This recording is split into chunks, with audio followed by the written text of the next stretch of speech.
Baik, saya awali. Assalamualaikum warahmatullahi wabarakatuh. Halo teman-teman, perkenalkan nama saya Muhammad Wildan Agustri, biasa dipanggil juga Wildan. Saya mahasiswa teknologi digital. Saya mahasiswa semester 1 manajemen informatika. Baik, di sini saya akan menjelaskan sebuah data acak tinggi badan siswa hingga menjadi tabel distribusi frekuensi dan menjadi kurva objek positif dan negatif. Pertama, di sini kita mempunyai contoh data tinggi badan siswa.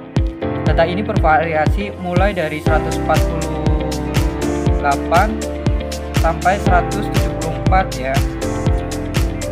Nah, daripada data yang acak-acakan seperti ini, saya sudah mengurutkannya terlebih dahulu. Bagian kedua, kita menentukan jumlah kelas, terus jumlah data, lalu nilai max yaitu 174 dan nilai min 148. Rank yaitu dikurangi dari 174 data tinggi dikurangi data rendah, jadi hasilnya 26.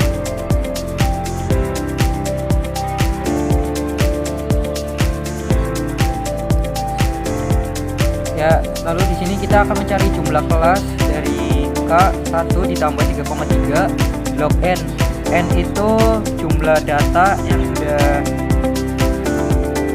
disediakan. Jadi 1 ditambah 3,3 log 30 itu hasilnya 1,477. Jadi sama dengan 1 plus 4,874, hasilnya 5,874. Karena kita bulatkan menjadi angka di atasnya, jadi kita bulatkan menjadi 6.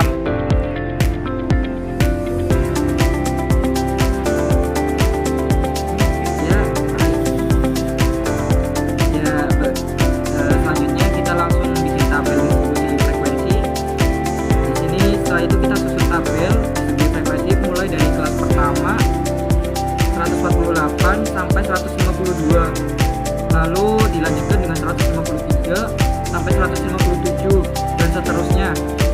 Setiap kelas menunjukkan banyaknya data yang masuk dalam rentang tersebut. Misalnya kelas 148 sampai 152 memiliki 4, itu 4 frekuensi.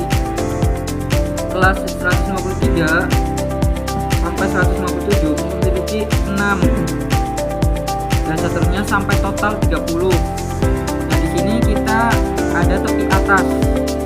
Tepi atas itu menghitung dari data yang paling tinggi di sini ditambah 0,5 sampai seterusnya, dan ini frekuensi kurang dari, cara menghitungnya dari 4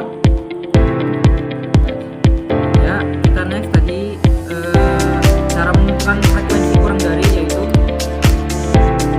frekuensi ini ditambah dengan ini sampai seterusnya.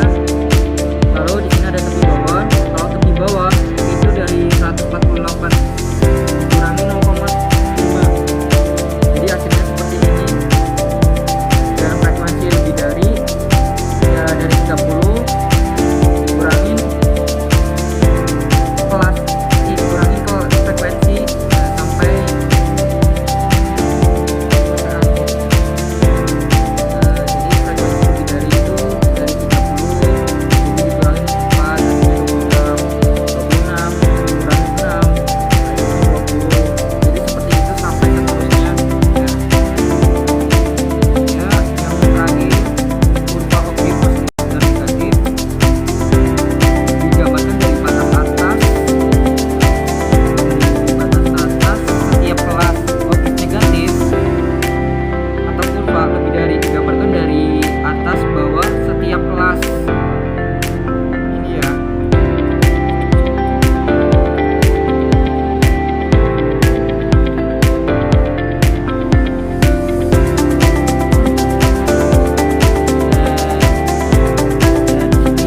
dan sampai jumpa di video pembelajaran selanjutnya.